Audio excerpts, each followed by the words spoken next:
जी लैल साहब सत श्री अकाल जी।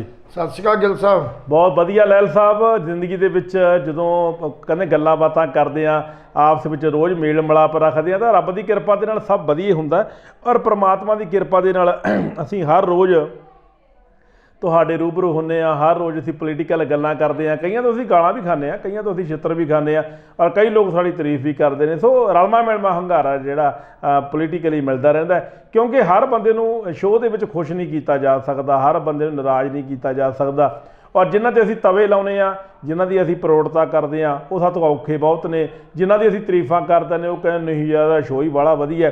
ਸੋ ਰਲ ਮਿਲਾ ਕੇ ਕੁੱਲ ਮਿਲਾ ਕੇ ਰਲਮਾ ਮਿਲਮੀਆਂ ਗੱਲਾਂ ਅਸੀਂ ਅੱਜ ਬਾਤ ਕਰਾਂਗੇ ਕਿਉਂਕਿ ਚੋਣਾਂ ਜਿਹੜੀਆਂ ਨੇ ਬਿਲਕੁਲ ਨੇੜੇ ਨੇ। ਮੈਂ ਤੁਹਾਨੂੰ ਪਹਿਲਾਂ ਵੀ ਦੱਸ ਦਿਆਂ ਕਿ ਚੋਣ ਇਲੈਕਸ਼ਨ ਕਮਿਸ਼ਨ ਆਫ ਇੰਡੀਆ ਨੇ ਗੱਲ ਕਲੀਅਰ ਕਰਤੀ ਹੈ ਕਿ ਚੋਣਾਂ ਜਿਹੜੀਆਂ ਹੈਗੀਆਂ ਨੇ ਉਹ ਨਿਰਧਾਰਤ ਤਰੀਕ 'ਤੇ, ਨਿਰਧਾਰਤ ਮਹੀਨੇ ਦੇ ਵਿੱਚ, ਨਿਰਧਾਰਤ ਸਮੇਂ 'ਤੇ ਹੋਣਗੀਆਂ। ਹਾਲਾਂਕਿ ਓਮੀਕਰੋਨ ਕਰਕੇ ਬਹੁਤ ਸਾਰੇ ਲੋਕਾਂ ਨੇ ਇਸ ਗੱਲ 'ਤੇ ਇਤਰਾਜ਼ ਪ੍ਰਗਟ ਕੀਤਾ ਸੀ ਕਿ ਚੋਣਾਂ ਅੱਗੇ ਪਾ ਦਿਓ, ਪਰ यूपी की जे गल करिए या पंजाब की गल करिए या एक स्टेट होर की गल करिए तो इन्होंने रिटन के चोण इलैक्शन कमिशन ऑफ इंडिया को रिटन में दिता कि चोणां मिथे समय पर ही करवाइया जान और उस गल का पूरा ख्याल रखा जाऊगा। सो चोण कमिशन ने यह गल क्लीयर करती कि जिहड़ियां चोणां ने वो मिथे समय पर ही होणगियां। सो एक बार फिर प्रोग्राम खुंड चर्चा के तुहाडा हार्दिक स्वागत है। मैं कुलवंत सिंह गिल और मेरे नाल मेरे सीनियर साथी पत्रकार निरंजन सिंह जी लहल हाजिर हो चुके हैं। तो साढ़े दोहां वालों गज बज के प्यार भरी सत श्री अकाल। दोस्तों लहल साहब जी बहुत मसले ने जिंदगी दे विच और रोज़ कोई ना कोई हंगामा खड़े रहिंदा लाइफ दे विच। मजीठिया का कल आप जिक्र करते थे कि मजीठिया नूं जिहड़ी जमानत मिलनी है या नहीं मिलनी है, लेकिन कोर्ट ने फैसला राखमा रख लिया।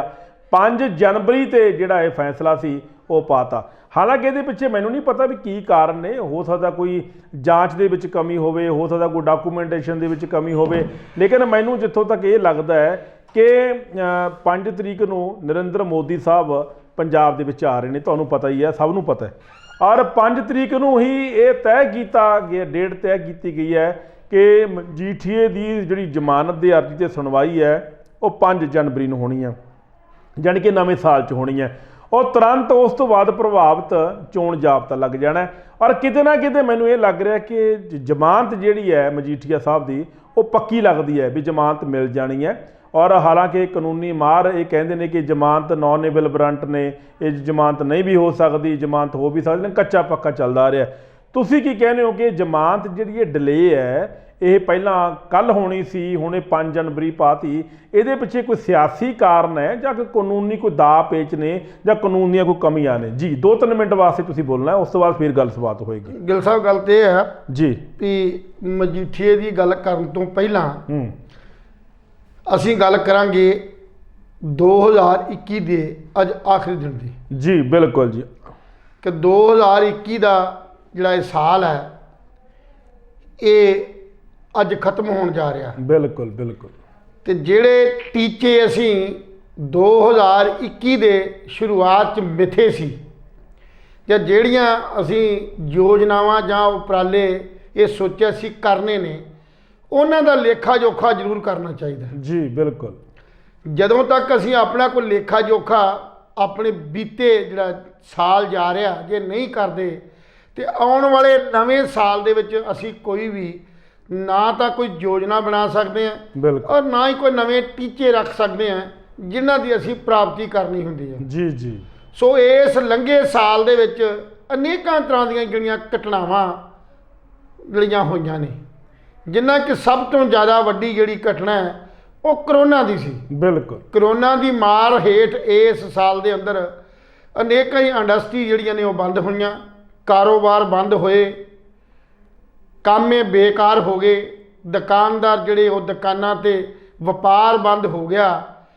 और जे गल करिए फिल्म इंडस्ट्री की या पंजाबी संगीत इंडस्ट्री की तो सारी की सारी जिहड़ी इंडस्ट्री आ वो ठप्प होके रह गई, जीरो हो गई। जीरो हो गई, कोई शूटिंग नहीं हो पाई, कोई नवी फिल्म ना बन पाई और कोई भी स्टेज प्रोग्राम जिहड़े साडे आर्टिस्टां नूं मिलदे सी वो नहीं कर पाए। नवे गीत संगीत की दुनिया च कोई नवी गीत नहीं आए। सो ये बहुत वड्डा जिहड़ा साडा फिल्म इंडस्ट्री दे विच भी जां दूजियां ते भी बहुत वड्डा घाटा पिया। जी बिल्कुल। और ये सारियां गल्लां दे नाल नाल ਕਿਸਾਨ ਜਥੇਬੰਦੀਆਂ ਵੱਲੋਂ ਬਹੁਤ ਦੁੱਖਾਂ ਤੇ ਤਕਲੀਫਾਂ ਨੂੰ ਇਸ ਸਾਲ 'ਚ ਝੱਲਦਿਆਂ ਹੋਇਆਂ ਬਿਲਕੁਲ ਅਖੀਰ ਨਵੰਬਰ ਦੇ ਵਿੱਚ ਆਪਣੀ ਜਿਹੜੇ ਕਾਮਯਾਬੀ ਦੇ ਝੰਡੇ ਵੀ ਗੱਡੇ, ਜਿੱਤ ਪ੍ਰਾਪਤ ਕੀਤੀ। ਸੋ ਕਹਿਣ ਦਾ ਭਾਵ ਇਹ ਜਿਹੜਾ ਸਾਲ ਹੈ, ਇਹ ਸਾਰੇ ਸਾਲ ਦੇ ਅੰਦਰ ਬਹੁਤ ਕੁਝ ਅਜਿਹਾ ਵਾਪਰਿਆ ਜੋ ਸਾਡੇ ਪਿੰਡਾਂ ਤੇ ਹੰਢਾਇਆ, ਔਰ ਬਹੁਤ ਕੁਝ ਇਹੋ ਜਿਹਾ ਸੀ ਅਸੀਂ ਆਪਣੇ ਮਨਾਂ ਦੇ ਅੰਦਰ ਸਮੋਈ ਬੈਠੇ ਸੀ ਵੀ ਇਸ ਸਾਲ 'ਚ ਆਹ ਪ੍ਰਾਪਤੀਆਂ ਕਰਾਂਗੇ। ਬ੍ਰਹਿਮੰਡ ਦੇ ਵਿੱਚ ਕੋਈ ਨਵੀਆਂ ਜਿਹੜੀਆਂ ਟੈਕਨੀਕਸ ਜਿਹੜੀਆਂ ਨੇ, ਉਹ ਨਵੀਆਂ ਜਿਹੜੀਆਂ ਵਿਗਿਆਨਕ ਕਾਢਾਂ ਤੇ ਖੋਜਾਂ ਦੀ ਗੱਲ ਹੋਏਗੀ, ਔਰ ਬਹੁਤ ਕੁਝ ਹੋਰ ਇੰਡਸਟਰੀ 'ਚ ਵਾਪਰੇਗਾ, ਔਰ ਸਾਰਾ ਕੁਝ ਜਿਹੜਾ ਸਾਡਾ ਕੀਤਾ ਨਿਰਧਾਰਤ ਪ੍ਰੋਗਰਾਮ ਸੀ ਉਹ ਸਾਰਾ ਆਪਸਟ ਜ਼ਰੂਰ ਹੋਇਆ। ਪਰ ਸਾਲ ਦੇ ਅਖੀਰ ਦੇ ਵਿੱਚ ਕਰੋਨਾ ਦੀ ਮਾਰ ਘਟਣ ਦੇ ਕਾਰਨ ਫਿਰ ਜਿਹੜੀ ਉਤਲ ਫੁਤਲ ਹੈ, ਫਿਰ ਜਿਹੜੀ ਖੁਸ਼ੀ ਦੀ ਲਹਿਰ ਹੈ, ਉਹ ਫਿਰ ਲੋਕਾਂ ਦੇ ਚਿਹਰਿਆਂ 'ਤੇ ਆਈ। ਸੋ ਇਸ ਕਰਕੇ ਆਉਣ ਵਾਲੇ ਸਾਲ 'ਚ ਸਾਨੂੰ ਇਹ ਨਿਰਧਾਰਤ ਜ਼ਰੂਰ ਕਰ ਲੈਣਾ ਚਾਹੀਦਾ ਵੀ ਜੋ ਪਿੱਛੇ ਸਾਡੇ ਨਾਲ ਅਸੀਂ ਕੋਈ ਪ੍ਰਾਪਤ ਨਹੀਂ ਕਰ ਸਕੇ, ਜੋ ਅਸੀਂ ਤੈਅ ਕੀਤੇ ਟੀਚੇ ਸੀ ਉਹ ਨਹੀਂ ਉਹਨਾਂ ਟੀਚਿਆਂ 'ਤੇ ਪਹੁੰਚ ਸਕੇ, ਉਨੀ ਅਸੀਂ ਗਰੋਥ ਨਹੀਂ ਕਰ ਸਕੇ, ਤੇ ਅਗਲੇ ਸਾਲ 'ਚ ਰੱਬ ਸੁੱਖ ਔਖੇ ਅਸੀਂ ਇੱਕ ਟੀਚੇ ਨਿਰਧਾਰਤ ਕਰੀਏ, ਕਿਉਂਕਿ ਉਹ ਅਗਲੇ ਸਾਲ ਟੀਚੇ ਨਿਰਧਾਰਤ ਕਰਨੇ ਵੀ ਪੈਣਗੇ, ਕਿਉਂਕਿ ਚੋਣਾਂ ਦਾ ਸਾਲ ਹੈ। ਸੋ ਇਸ ਕਰਕੇ ਸਾਨੂੰ ਇਹ ਗੱਲ ਜ਼ਰੂਰ ਆਪਣੇ ਜ਼ਿਹਨ 'ਚ ਰੱਖ ਲੈਣੀ ਚਾਹੀਦੀ ਹੈ ਵੀ ਪਿਛਲੇ ਸਾਲ 'ਚ ਸੁੱਖਾਂ ਸਖੰਦਾਂ ਨਾਲ ਜਿਹੜਾ ਨਿਕਲ ਗਿਆ, ਸੋ ਉਸ 'ਚ ਕਿਹੜੀਆਂ ਚੀਜ਼ਾਂ ਅਸੀਂ ਪ੍ਰਾਪਤ ਨਹੀਂ ਕਰ ਸਕੇ, ਜੋ ਅਸੀਂ ਨਹੀਂ ਕਰ ਸਕੇ, ਜਿਹਦੇ ਲਈ ਯਤਨ ਕਰਦੇ ਰਹੇ ਹਾਂ, ਪਰ ਅਗਲੇ ਸਾਲ 'ਚ ਉਹਨਾਂ ਯਤਨਾਂ ਨੂੰ ਉਸੇ ਤਰ੍ਹਾਂ ਹੀ ਜਿਹੜਾ ਉਹ ਲਗਾਤਾਰ ਜਾਰੀ ਰੱਖ ਕੇ ਆਪਣੀਆਂ ਜਿਹੜੀਆਂ ਕਾਮਨਾਵਾਂ ਨੇ ਉਹਨਾਂ ਨੂੰ ਪੂਰੀਆਂ ਕਰ ਸਕੀਏ। ਬਿਲਕੁਲ ਲੈਲ ਸਾਹਿਬ। ਸੋ ਜਿੱਥੋਂ ਤੱਕ ਗੱਲ ਅਗਲੇ ਸਾਲ 'ਚ ਆਉਣ ਦੀ ਹੈ, ਸੋ ਉਹ ਤੇ ਕੱਲ੍ਹ ਅਸੀਂ ਗੱਲ ਕਰਾਂਗੇ ਨਵੇਂ ਆਮਦ ਦੇ ਉੱਤੇ। ਸੋ ਜਿਵੇਂ ਤੁਸੀਂ ਅੱਜ ਮਜੀਠੀਏ ਦੀ ਗੱਲ ਕੀਤੀ ਹੈ, ਮਜੀਠੀਏ ਦੀ ਬੇਲ ਦੀ ਗੱਲ ਕੀਤੀ ਹੈ, ਜਦੋਂ ਵੀ ਕੋਈ ਪਰਚਾ ਦਰਜ ਹੋ ਜਾਂਦਾ ਨਾ, ਉਹਦੇ ਤੋਂ ਬਾਅਦ ਕੋਰਟ ਨੇ ਵੇਖਣਾ ਹੁੰਦਾ ਇਹ ਸਾਰੀ ਸਿਚੁਏਸ਼ਨ ਨੂੰ। ਬਿਲਕੁਲ ਵੱਖਰੀ ਗੱਲ ਹੈ ਕਿ ਸਾਡਾ ਪ੍ਰਸ਼ਾਸਨ ਜਿਹੜਾ ਜਿਸ ਆਈਓ ਨੇ ਕੇਸ ਦਰਜ ਕੀਤਾ ਹੁੰਦਾ, ਜਿਹੜੀ ਉਹਦੀ ਇਨਵੈਸਟੀਗੇਸ਼ਨ ਟੀਮ ਹੁੰਦੀ ਹੈ, ਉਹ ਆਪਣਾ ਪੂਰਾ ਜਿਹੜਾ ਰਿਕਾਰਡ ਹੈ ਜਾਂ ਪੂਰੀ ਜਿਹੜੀ ਤਫਸੀਲ ਹੈ, ਉਹ ਸਾਡੇ ਜਿਹੜੇ ਸਰਕਾਰੀ ਵਕੀਲ ਨੇ ਹੁੰਦੇ ਨੇ, ਜਿਹੜੇ ਪ੍ਰੋਸੀਕਿਊਟਰ ਹੁੰਦੇ ਨੇ, ਉਹਨਾਂ ਦੇ ਥਰੂ ਜਿਹੜੀ ਆਪਣੀ ਗੱਲ ਹੈ ਉਹ ਕੋਰਟ 'ਚ ਰੱਖਦੇ ਨੇ। ਜਿਹੜੀ ਸਾਡੀ ਦੂਸਰੀ ਧਿਰ ਹੈ, ਜਿਹੜਾ ਮਤਲਬ ਮੁਜਰਮ ਪੱਖ ਦੀ ਹੈ, ਜਿਹੜੀ ਡਿਫੈਂਸ ਵਾਲੀ ਹੈ, ਡਿਫੈਂਸ ਵਾਲੀ ਨੇ ਆਪਣੇ ਮੁਜਰਮ ਜਾਂ ਆਪਣੇ ਜਿਹੜਾ ਉਹਨਾਂ ਦਾ ਪਟੀਸ਼ਨ ਜਿਹੜਾ ਹੈਗਾ ਉਹਦੀ ਜਿਹੜੀ ਆ ਉਹ ਮਦਦ ਕਰਨੀ ਹੁੰਦੀ, ਆਪਣੇ ਕਲਾਇੰਟ ਦੀ ਜਿਹੜੀ ਆ ਉਹ ਗੱਲ ਕਰਨੀ ਹੁੰਦੀ ਹੈ। ਇਹਦੇ 'ਚ ਜੇ ਕੋਈ ਕਹੀਏ, ਕਿਉਂਕਿ ਰਾਜਨੀਤਿਕ ਤੌਰ ਦੇ ਉੱਤੇ ਕੋਰਟਾਂ ਦੇ ਅੰਦਰ ਮੇਰਾ ਖਿਆਲ ਹੈ ਵੀ ਅੱਜ ਕੋਰਟਾਂ ਦੇ ਜਿਹੜੇ ਜੱਜਸ ਨੇ ਜਾਂ ਜਸਟਿਸ ਨੇ ਉਹ ਬਹੁਤ ਸੂਝਵਾਨ ਤੇ ਸਿਆਣੇ ਹੋ ਚੁੱਕੇ ਨੇ। ਸੋ ਉਹ ਨਹੀਂ ਚਾਹੁੰਦੇ ਵੀ ਕਿਸੇ ਵੀ ਇੱਦਾਂ ਦੀ, ਕਿਉਂਕਿ ਜਦੋਂ ਹਾਈਲਾਈਟ ਕੇਸ ਹੋ ਗਏ ਨਾ, ਛੋਟਿਆਂ ਮੋਟਿਆਂ ਕੇਸਾਂ 'ਚ ਕਈ ਇਹਦਾ ਵੱਧ ਘੱਟ ਹੋ ਸਕਦੀ ਹੈ, ਪਰ ਜਿਹੜੇ ਹਾਈਲਾਈਟ ਕੇਸ ਹੋਏ ਹੁਣ, ਬਹੁਤ ਵੱਡੇ ਪੱਧਰ ਤੇ ਕੇਸ ਹੋਏ ਹੁਣ, ਉਹਨਾਂ ਕੇਸਾਂ 'ਚ ਬਹੁਤ ਜਿਹੜੀ ਆ ਸੂਝ ਤੇ ਸਿਆਣਪ ਵਰਤ ਕੇ ਹੀ ਫੈਸਲਾ ਦਿੱਤਾ ਜਾਂਦਾ। ਤੇ ਮੇਰਾ ਖਿਆਲ ਇਹ ਹੈ ਵੀ ਜਿਹੜਾ ਕੱਲ ਉਹਦੀ ਐਂਟਰੀ ਸਪੇਡਲੀ ਬੇਲ ਜਿਹੜੀ ਜੱਜ ਨੇ ਨਹੀਂ ਦਿੱਤੀ, ਅਜੇ ਕੁਝ ਨਾ ਕੁਝ ਕਾਰਨ ਹੋਣਗੇ ਜਿਹੜੇ ਉਹਨੂੰ ਮਤਲਬ ਜੱਜਸ ਨੇ ਜਾਂ ਜਸਟਿਸ ਨੇ ਉਹਨੂੰ ਵਾਚ ਕਰਨਾ ਹੋਣਾ। ਸੋ ਇਸ ਕਰਕੇ ਜੇ ਕੋਈ 5 ਤਰੀਕ ਦੇ ਦਿੱਤੀ ਹੈ ਤੇ ਇਹ ਕੋਈ ਬਹੁਤ ਵੱਡੀ ਗੱਲ ਨਹੀਂ, ਕੋਈ ਕੋਰਟਾਂ ਦੇ ਅੰਦਰ ਜਾਂ ਜੱਜਸ ਦੇ ਅੰਦਰ ਜਾਂ ਜਸਟਿਸ ਦੇ ਮਨਾਂ ਦੇ ਉੱਤੇ ਬਹੁਤ ਵੱਡਾ ਦਬਾਅ ਆ। ਮੈਂ ਕਈ ਵਾਰ ਅੱਗੇ ਵੀ ਗੱਲ ਕੀਤੀ ਆ ਵੀ ਹੋਰ ਸਾਰੇ ਡਿਪਾਰਟਮੈਂਟ ਆਪਣੇ ਦਫ਼ਤਰ 'ਚ ਬਹਿ ਕੇ ਫੋਨਾਂ ਦੀ ਵਰਤੋਂ ਕਰ ਸਕਦੇ ਨੇ, ਚਾਹ ਪੀ ਸਕਦੇ ਨੇ, ਗੱਲਾਂ ਕਰ ਸਕਦੇ ਨੇ, ਰਿਸ਼ਤੇਦਾਰਾਂ ਨੂੰ ਬਿਠਾ ਕੇ ਉਹਨਾਂ ਨਾਲ ਜਿਹੜੀਆਂ ਗੱਪਾਂ ਛੱਪਾਂ ਮਾਰ ਸਕਦੇ ਨੇ, ਜਿਹੜੇ ਕੋਈ ਬੰਦੇ ਹੋਰ ਆਉਂਦੇ ਨੇ ਮਿਲਣ ਗਿਲਣ ਵਾਲੇ ਉਹਨਾਂ ਨਾਲ ਟਾਈਮ ਗੁਜ਼ਾਰ ਸਕਦੇ ਨੇ, ਮੀਟਿੰਗਾਂ ਕਰ ਸਕਦੇ ਨੇ। ਪਰ ਕੋਈ ਇੱਕ ਅਦਾਰਾ ਹੈ, ਅਦਾਲਤਾਂ ਨੇ, ਜਿੱਥੇ ਜਦੋਂ ਜਸਟਿਸ ਜਾਂ ਜੱਜ ਸਾਹਿਬ ਆਪਣੀ ਕੁਰਸੀ ਤੇ ਬੈਠ ਗਏ ਉਸ ਤੋਂ ਬਾਅਦ ਉਹਨਾਂ ਦਾ ਇੱਕ ਟਾਈਮਿੰਗ ਹੈ। ਜੇ ਚਾਹ ਪੀਣ ਦਾ ਟਾਈਮਿੰਗ ਆ ਤੇ ਉਨੇ ਹੀ ਮਿੰਟ ਨੇ, ਚਾਹੇ 10 ਮਿੰਟ ਨੇ, ਚਾਹੇ 5 ਮਿੰਟ ਨੇ, ਕਿਤੇ ਉਹ ਵਰਤੋਂ ਨਹੀਂ ਕਰ ਸਕਦੇ ਫੋਨ ਦੀ, ਕਿਸੇ ਕਿਸਮ ਦਾ ਕੋਈ ਇਦਾਂ ਦਾ ਆਵਾਜ਼ ਨਹੀਂ, ਕਿਤੇ ਮਤਲਬ ਬੇਸਿਕਲੀ ਜੋ ਮੋਰਲ ਡਿਊਟੀ ਹੈ ਜੋ ਹਰ ਬੰਦੇ ਨੂੰ ਕਰਨੀ ਚਾਹੀਦੀ ਹੈ, ਹਰ ਮਹਿਕਮੇ 'ਚ ਕਰਨੀ ਚਾਹੀਦੀ ਸੀ, ਹਰ ਥਾਂ ਤੇ ਹੋਣੀ ਚਾਹੀਦੀ ਸੀ, ਪਰ ਉੱਥੇ ਲਾਗੂ ਨਹੀਂ ਆ। ਵੀ ਕੋਰਟਾਂ ਦੇ ਅੰਦਰ ਇਹ ਲਾਗੂ ਹੈ। ਸੋ ਜੇ 5 ਤਰੀਕ ਅਦਾਲਤਾਂ ਨੇ ਦਿੱਤੀ ਹੈ ਤੇ ਕੋਈ ਇਹ ਤੇ ਅਤਕਥਨੀ ਨਹੀਂ, ਬੇਲ ਹੁੰਦੀ ਆ ਜਾਂ ਨਹੀਂ ਹੁੰਦੀ, ਇਹ ਜਿਹੜੇ ਉਹਦੇ ਮੈਰਿਟ ਦੇ ਆਧਾਰ ਦੇ ਉੱਤੇ ਜਿਹੜਾ ਸਾਰਾ ਕੁਝ ਹੋਊਗਾ। ਪ੍ਰਸ਼ਾਸਨ ਪੁਲਿਸ ਜਿਹੜੀ ਹੈ ਜਿਨ੍ਹਾਂ ਨੇ FIR ਲੌਂਚ ਕੀਤੀ ਹੈ, ਉਹਦਾ ਆਈਓ ਜਦੋਂ ਉਸ ਕੇਸ ਦੀ ਪ੍ਰੋਫਾਈਲ ਲੈ ਕੇ ਉੱਥੇ ਜਾਏਗਾ, ਫਾਈਲ ਲੈ ਕੇ ਜਾਏਗਾ, ਜਿਮਨੀ ਜਿਹਨੂੰ ਕਹਿੰਦੇ ਜਿਮਨੀ ਲੈ ਕੇ ਜਾਏਗਾ, ਤਾਂ ਉਸ ਜਿਮਨੀ ਦੇ ਉੱਤੇ ਬਹਿਸ ਹੋਣ ਤੋਂ ਬਾਅਦ ਹੀ ਕੋਰਟ ਜਿਹੜਾ ਉਹ ਫੈਸਲਾ ਕਰ ਪਾਉਂਦੀ ਹੈ। ਇਹਦੇ 'ਚ ਮੇਰਾ ਖਿਆਲ ਆ ਕੋਈ ਦਖਲਅੰਦਾਜ਼ੀ ਬਹੁਤੀ ਜਿਹੜੀ ਉਹ ਬਿਲਕੁਲ ਬਰਦਾਸ਼ਤ ਨਹੀਂ ਕੀਤੀ ਜਾ ਬਿਲਕੁਲ ਜੀ, ਸਰਕਾਰ ਦਾ ਇਹਦੇ ਵਿੱਚ ਕੋਈ ਰੋਲ ਨਹੀਂ ਰਹਿ ਜਾਂਦਾ। ਜਦੋਂ ਕੇਸ ਅਦਾਲਤ ਵਿੱਚ ਚਲਾ ਜਾਂਦਾ ਹੈ ਤਾਂ ਅਦਾਲਤ ਦੇ ਜੱਜਾਂ ਨੇ ਵੇਖਣਾ ਹੁੰਦਾ ਵੀ ਕੀ ਇਹ 'ਚ ਕਮੀਆਂ ਨੇ, ਕੀ ਇਹਦੇ ਮੈਰਿਟ ਡੀਮੈਰਿਟ ਉਹਨਾਂ ਨੇ ਵੇਖਣੀ ਹੁੰਦੀ। ਇਸ ਕਰਕੇ ਇਹਦੇ ਵਿੱਚ ਜਾਂ ਮੁੱਖ ਮੰਤਰੀ ਦਾ ਜਾਂ ਨਵਜੋਤ ਸਿੰਘ ਸਿੱਧੂ ਦਾ ਜਾਂ ਕੋਈ ਭਗਵੰਤ ਮਾਨ ਦਾ ਜਾਂ ਕੈਪਟਨ ਅਮਰਿੰਦਰ ਸਿੰਘ ਦਾ ਇਹਦੇ ਵਿੱਚ ਕੋਈ ਰੋਲ ਨਹੀਂ ਹੈ। ਇਹਦੇ ਵਿੱਚ ਸੁਖਬੀਰ ਬਾਦਲ ਵੀ ਕੁਛ ਨਹੀਂ ਕਰ ਸਕਦਾ ਜਾਂ ਪ੍ਰਕਾਸ਼ ਸਿੰਘ ਬਾਦਲ ਵੀ ਕੁਛ ਨਹੀਂ ਕਰ ਸਕਦਾ। ਸੋ ਇਹ ਫੈਸਲਾ ਜੱਜ ਸਾਹਿਬਾਨਾਂ ਨੇ ਵੇਖਣਾ ਹੁੰਦਾ ਕਿ ਇਹ ਬੰਦਾ ਨੂੰ ਜ਼ਮਾਨਤ ਮਿਲ ਸਕਦੀ ਹੈ ਕਿ ਨਹੀਂ ਮਿਲ ਸਕਦੀ। ਦੂਜੇ ਪਾਸੇ ਸਭ ਤੋਂ ਵੱਡੀ ਹੋਰ ਵੀ ਗੱਲ ਹੈ ਕਿ ਇਸ ਤਰ੍ਹਾਂ ਦੇ ਜਿਹੜੀਆਂ ਧਾਰਾਵਾਂ ਬਿਕਰਮਜੀਤ ਸਿੰਘ ਮਜੀਠੀਆ ਤੇ ਲੱਗੀਆਂ ਨੇ, ਇਹਨਾਂ ਧਾਰਾਵਾਂ ਹੇਠ ਕਈ ਹਜ਼ਾਰ ਬੰਦਾ ਜੇਲ੍ਹਾਂ ਦੇ ਵਿੱਚ ਬੰਦ ਹੈ। ਵੀ ਜੇ ਮਜੀਠੀ ਨੂੰ ਜ਼ਮਾਨਤ ਮਿਲਦੀ ਹੈ ਤਾਂ ਬਾਕੀ ਜਿਹੜੇ ਮੁਜਰਮਾਂ ਦੇ ਵਕੀਲ ਆਪਣੇ ਕੇਸਾਂ ਦੀ ਪੈਰਵੀ ਕਰਦੇ ਨੇ ਤਾਂ ਉਹ ਵੀ ਫਿਰ ਜ਼ਮਾਨਤ ਵਾਸਤੇ ਜੱਜ ਸਾਹਿਬਾਨ ਨੂੰ ਉਸ ਗੱਲ ਦੀ ਜਿਹਨੂੰ ਕਹਿ ਸਕਦੇ ਹਾਂ ਐਗਜ਼ੈਂਪਲ ਦੇ ਸਕਦੇ ਨੇ ਵੀ ਜੇ ਮਜੀਠੀਆ ਸਾਹਿਬ ਨੂੰ ਜ਼ਮਾਨਤ ਮਿਲ ਸਕਦੀ ਹੈ, ਸਾਡੇ ਮੁਜਰਮ ਨੂੰ ਜ਼ਮਾਨਤ ਇੱਕ ਗੱਲ ਸਭ ਹੋਰ ਇਸ ਗੱਲ ਨਾਲ ਜੁੜੀ ਹੈ ਜੀ ਜਿਹੜੀ ਜ਼ਮਾਨਤ ਹੈ ਨਾ ਬੇਸਿਕਲੀ ਉਹ ਸਾਡਾ ਰਾਈਟ ਨਹੀਂ ਹੁੰਦਾ। ਅੱਛਾ, ਕਾਨੂੰਨੀ ਤੌਰ ਤੇ ਜ਼ਮਾਨਤ ਤਾਂ ਜੱਜ ਦੇ ਆਧਾਰ ਦੇ ਉੱਤੇ ਹੀ ਹੈ। ਜੀ ਜੇ ਜੱਜ ਸਾਹਿਬ ਇਹ ਸਮਝਣ ਵੀ ਇਸ ਬੰਦੇ ਦੇ ਬਾਹਰ ਜਾਣ ਨਾਲ ਜਿਹੜੇ ਗਵਾਹ ਨੇ ਜਾਂ ਹੋਰ ਪ੍ਰਭਾਵਿਤ ਨਹੀਂ ਹੋਣਗੇ ਜਾਂ ਇਹ ਲੋਕਾਂ ਨੂੰ ਥ੍ਰੈਟ ਨਹੀਂ ਕਰੇਗਾ ਜੀ ਜਾਂ ਇਹਦਾ ਹੁਣ ਕੋਈ ਮਤਲਬ ਜਿਹੜੀ ਇਨਵੈਸਟੀਗੇਸ਼ਨ 'ਚ ਬਹੁਤੀ ਕੋਈ ਲੋੜ ਨਹੀਂ ਹੈ ਤੇ ਜੱਜ ਸਾਹਿਬ ਉਹਦੀ ਬੇਲ ਦੇ ਦਿੰਦੇ ਨੇ। ਨਹੀਂ ਤਾਂ ਕਾਨੂੰਨੀ ਤੌਰ ਤੇ ਜੇ ਕਹਿ ਦਈਏ, ਜੇ ਉੱਦਾਂ ਕਹਿ ਦਈਏ ਤੇ ਬੇਲ ਜਿਹੜੀ ਹੈ ਉਹ ਕੋਈ ਸਾਡਾ ਰਾਈਟ ਨਹੀਂ ਹੈ ਜੀ। ਸੋ ਬੇਲ ਤਾਂ ਸਾਡੀ ਆਧਾਰ ਸਾਡੇ ਕੇਸ ਨਾਲ ਸੰਬੰਧਿਤ ਆਧਾਰਿਤ ਹੈ ਔਰ ਉਹਦੇ ਵੇਖਣਾ ਪੈਂਦਾ ਮੈਰਿਟ ਡੀਮੈਰਿਟ ਵੀ ਕੀ ਇਹ ਬਾਹਰ ਜਾ ਕੇ ਆਪਣੇ ਗਵਾਹਾਂ ਨੂੰ ਜਾਂ ਆਪਣੇ ਨਾਲ ਸੰਬੰਧਿਤ ਕੇਸ ਨੂੰ ਜਾਂ ਹੋਰ ਨੂੰ ਕੋਈ ਪ੍ਰਭਾਵਿਤ ਨਹੀਂ ਕਰੇਗਾ। ਸੋ ਇਹਦੀ ਛੇੜਛਾੜ ਨਾ ਕੀਤੀ ਜਾਵੇ, ਛੇੜਛਾੜ ਨਾ ਹੋਵੇ। ਇਸ ਕਰਕੇ ਜਿਹੜੀ ਹੈ ਜ਼ਮਾਨਤ ਜਿਹੜੀ ਆ ਉਹ ਨਹੀਂ ਦਿੱਤੀ ਜਾਂਦੀ। ਜ਼ਮਾਨਤ ਉਦੋਂ ਦਿੱਤੀ ਜਾਂਦੀ ਹੈ ਜਦੋਂ ਸਾਰੇ ਜਿਹੜੇ ਕੇਸ ਦੀ ਕੰਪਲੀਟਲੀ ਜਿਹੜਾ ਮਤਲਬ ਉਹ ਇਨਵੈਸਟੀਗੇਟ ਹੋ ਜਾਂਦੀ ਹੈ, ਉਸ ਵੇਲੇ ਫਿਰ ਜੱਜ ਜ਼ਮਾਨਤ ਦੇ ਦਿੰਦੇ ਨੇ। ਬਿਲਕੁਲ ਜੀ, ਪੁਰਾਣੇ ਸਾਲ ਦੇ ਵਿੱਚ ਜਿੱਥੇ ਲਹਿਲ ਸਾਹਿਬ ਨੇ ਗੱਲ ਕੀਤੀ ਕਿ ਕਿਸਾਨੀ ਸੰਘਰਸ਼ 1 ਸਾਲ ਤੱਕ ਲੱਗਿਆ ਰਿਹਾ, ਫਿਰ ਸਾਡੀ ਜਿੱਤ ਪ੍ਰਾਪਤ ਹੋਈ, ਉੱਥੇ 700-800 ਕਿਸਾਨ ਜਿਹੜਾ ਹੈ ਸ਼ਹੀਦ ਹੋ ਗਿਆ। ਉਹਨਾਂ ਨੂੰ ਵੀ ਅਸੀਂ ਆਪਣੇ ਅਦਾਰੇ ਦੇ ਵੱਲੋਂ ਸ਼ਰਧਾ ਦੇ ਫੁੱਲ ਭੇਟ ਕਰਦੇ ਹਾਂ ਕਿਉਂਕਿ 2021 ਨਾ ਭੁੱਲਣ ਵਾਲਾ ਸਾਲ ਹੈ ਜਿੱਥੇ ਗੁਰਬਤ ਭਰੀ ਜ਼ਿੰਦਗੀ ਬਤੀਤ ਕਰਨ ਦੇ ਉੱਤੇ ਲੋਕ ਹੋ ਗਏ ਸੀ। ਉੱਥੇ ਜਿਹੜਾ ਗਰੀਬ ਬੰਦਾ ਸੀ ਉਹ ਵੀ ਆਬਾਦਾਰ ਹੋ ਗਿਆ ਸੀ। ਪਰ ਸੋਸ਼ਲ ਆਰਗੇਨਾਈਜੇਸ਼ਨਾਂ, ਸ਼੍ਰੋਮਣੀ ਗੁਰਦੁਆਰਾ ਪ੍ਰਬੰਧਕ ਕਮੇਟੀ, ਕੁਝ ਪੰਜਾਬ ਸਰਕਾਰ ਦੇ ਉਪਰਾਲੇ, ਕੁਝ ਸਮਾਜ ਸੇਵੀ ਲੋਕ, ਇਹ ਲੋਕ ਨਿਰਵਿਘਨ ਉਹਨਾਂ ਲੋਕਾਂ ਦੇ ਘਰਾਂ ਦੇ ਵਿੱਚ ਲੰਗਰ ਪਹੁੰਚਾਉਂਦੇ ਰਹੇ ਜਿਹੜੇ ਲੋਕ ਵਿਚਾਰੇ ਰਾਸ਼ਨ ਪਾਣੀ ਤੋਂ ਵੀ ਮੁਹਤਾਜ ਹੋ ਗਏ ਸੀ। ਔਰ ਇਹਨਾਂ ਦੇ ਵਿੱਚ ਜਿਹੜੇ ਢਾਡੀ ਜਥੀਏ ਸੀ, ਗ੍ਰੰਥੀ ਸਿੰਘ ਸੀ, ਪਾਠ ਕਰਨ ਵਾਲੇ ਪਾਠੀ ਸਿੰਘ ਸੀ ਕਿਉਂਕਿ ਪਾਠ ਹੋਣੇ ਬੰਦ ਹੋ ਗਏ ਸੀ, ਵਿਆਹ ਸ਼ਾਦੀਆਂ ਬੰਦ ਹੋ ਗਈਆਂ ਸੀ, ਆਨੰਦ ਕਾਰਜ ਬੰਦ ਹੋ ਗਏ ਸੀ। ਤੋਂ ਉਹਨਾਂ ਨੂੰ ਵੀ ਰਾਸ਼ਨ ਪਹੁੰਚਦਾ ਸ਼੍ਰੋਮਣੀ ਗੁਰਦੁਆਰਾ ਪ੍ਰਬੰਧਕ ਕਮੇਟੀ ਜਾਂ ਪਿੰਡਾਂ ਦੀਆਂ ਪੰਚਾਇਤਾਂ ਨੇ ਉਹਨਾਂ ਦੇ ਘਰਾਂ ਦੇ ਵਿੱਚ ਵੀ ਮਹੀਨੇ ਦਾ, 2 ਮਹੀਨੇ ਦਾ, 3 ਮਹੀਨੇ ਦਾ ਰਾਸ਼ਨ ਜਿਹੜਾ ਹੈ ਉਹ ਪਹੁੰਚਦਾ ਕੀਤਾ 2021 ਦੇ ਵਿੱਚ। ਸੋ 2021 ਕਦੇ ਵੀ ਨਾ ਭੁੱਲਣ ਵਾਲਾ ਸਾਲ ਹੈ ਜਿੱਥੇ ਸ਼ਹੀਦ ਹੋਏ ਫੌਜੀ ਜਵਾਨ ਵੀ ਸ਼ਹੀਦ ਹੋਏ। ਅੱਜ ਅਨੰਤਨਾਗ ਦੇ ਵਿੱਚ ਪੰਜਾਬ ਨਾਲ ਸੰਬੰਧਿਤ 2 ਜਵਾਨ ਸ਼ਹੀਦ ਹੋ ਚੁੱਕੇ ਨੇ ਔਰ ਜਿਹਦੇ ਵਿੱਚ 6 ਅੱਤਵਾਦੀ ਜਿਹੜੇ ਨੇ ਉਹ ਵੀ ਮਾਰੇ ਗਏ ਨੇ। ਸੋ ਇਹ ਮੰਦਭਾਗੀ ਘਟਨਾ ਇਹ ਵੀ 2021 ਦੇ ਵਿੱਚ ਹੋਈ ਹੈ, ਆਖਰੀ ਤਰੀਕਾਂ ਦੇ ਵਿੱਚ ਹੋਈ ਹੈ। ਔਰ ਸਭ ਤੋਂ ਵੱਡੀ ਗੱਲ ਇਹ ਹੈ ਕਿ ਚਰਨਜੀਤ ਚੰਨੀ ਨੇ ਮਿਡ ਡੇ ਮੀਲ ਜਿਹੜੇ ਨੇ ਆਸ਼ਾ ਵਰਕਰ ਨੇ ਉਹਨਾਂ ਨੂੰ 2500 ਰੁਪਏ ਮਹੀਨਾ, ਮਿਡ ਡੇ ਮੀਲ ਵਰਕਰਾਂ ਨੂੰ 3000 ਰੁਪਏ ਮਹੀਨਾ ਦੇਣ ਦਾ ਐਲਾਨ ਕਰਤਾ। ਉਹ ਸਿੱਧਾ 125 ਕਰੋੜ ਦਾ ਖਜ਼ਾਨੇ ਤੇ ਜਿਹੜਾ ਬੋਝ ਹੈ, ਬੋਝ ਨਹੀਂ ਮੈਂ ਕਹਿ ਸਕਦਾ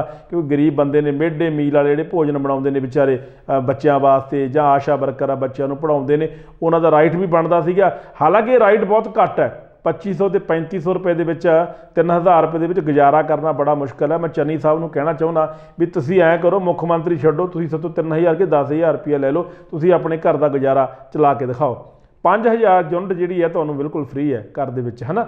ਤੁਸੀਂ ਗੱਲ ਕਰਦੇ ਹੋ 15000 ਰੁਪਏ ਲਹਿਲ ਸਾਹਿਬ ਜੀ, ਇੱਕ ਬੜੀ ਛੋਟੀ ਜਿਹੀ ਗੱਲ ਹੈ। ਬਿਲਕੁਲ 350 400 ਰੁਪਏ ਦੇ ਵਿੱਚ ਪੂਰਾ ਮਹੀਨਾ ਫੋਨ ਦੀ ਇੱਕ ਮੋਬਾਈਲ ਦਾ ਸਿਮ ਆਉਂਦਾ। ਬਿਲਕੁਲ ਜੀ ਤੁਸੀਂ ਕਾਲ ਵੀ ਕਰ ਸਕਦੇ ਹੋ, ਮੈਸੇਜ ਵੀ ਕਰ ਸਕਦੇ ਹੋ ਔਰ ਤੁਹਾਨੂੰ ਕਾਲ ਵੀ ਆ ਸਕਦੀ ਹੈ। ਤੁਹਾਨੂੰ ਮਹੀਨਾ 3 ਮਹੀਨੇ ਦਾ 400-450 ਰੁਪਇਆ ਪੈਂਦਾ ਬਿਲਕੁਲ। ਔਰ 15000 ਰੁਪਇਆ ਸਰਕਾਰ ਜਿਹੜੀ ਹੈ ਉਹ ਇੱਕ ਵਿਧਾਇਕ ਨੂੰ 15000 ਰੁਪਇਆ ਸਿਰਫ ਫੋਨ ਦਾ ਦਿੰਦੀ ਹੈ। ਹੁਣ ਤੁਸੀਂ ਮੈਨੂੰ ਗੱਲ ਨਹੀਂ ਸਮਝ ਵੀ ਐਡਾ ਕਿੱਡਾ ਸਮਾਜ ਸੇਵਕ ਹੋ ਜਿਹਨੇ 15 ਕਿੱਡਾ ਲੋਕਾਂ ਨੂੰ ਚੂਨਾ ਲਾਇਆ ਜਾ ਰਿਹਾ ਹੈ, ਕਿੱਡਾ ਖਜ਼ਾਨੇ ਦੇ ਬੋਝ ਹੈ। ਪੈਨਸ਼ਨਾਂ ਇਹ ਲੈ ਰਹੇ ਨੇ, ਬਿਜਲੀ ਦੀਆਂ ਯੂਨਿਟਾਂ 5-5000 ਇਹਨਾਂ ਨੂੰ ਮਾਫ ਨੇ ਔਰ ਮੋਬਾਈਲਾਂ ਦੇ ਇਹ ਲੈ ਰਹੇ ਨੇ, ਹੈਲਥ ਦੇ ਪ੍ਰਾਈਵੇਟ ਹਸਪਤਾਲਾਂ ਦੇ ਵਿੱਚ ਮਹਿੰਗੇ ਜਿਹੜੇ ਕਿ ਕਰੋੜਾਂ ਦੇ ਹਸਪਤਾਲ ਨੇ ਉੱਥੇ ਇਹਨਾਂ ਨੂੰ ਇਲਾਜ ਫ੍ਰੀ ਹੈ। ਮੈਨੂੰ ਇਹ ਗੱਲ ਦੱਸੋ ਵੀ ਲੋਕਾਂ ਦੇ ਜਿਤਾਏ ਹੋਏ ਜਿਨ੍ਹਾਂ ਲੀਡਰਾਂ ਨੂੰ ਲੋਕਾਂ ਨੇ ਵੋਟਾਂ ਪਾ ਕੇ ਮੰਗਤੇ ਹੁੰਦੇ ਨੇ, ਮੰਗਤੇ ਮੈਂ ਮੰਗਤੇ ਕਹਿਣਾ ਇਹਨਾਂ ਨੂੰ, ਜਦੋਂ ਲੋਕਾਂ ਦੇ ਘਰਾਂ 'ਚ ਜਾ ਕੇ ਹੱਥ ਜੋੜ ਕੇ ਕਦੇ ਬੇਬੇ ਜੀ ਪੈਰੀ ਪੈਣਾ, ਬਾਪੂ ਜੀ ਪੈਰੀ ਪੈਣਾ।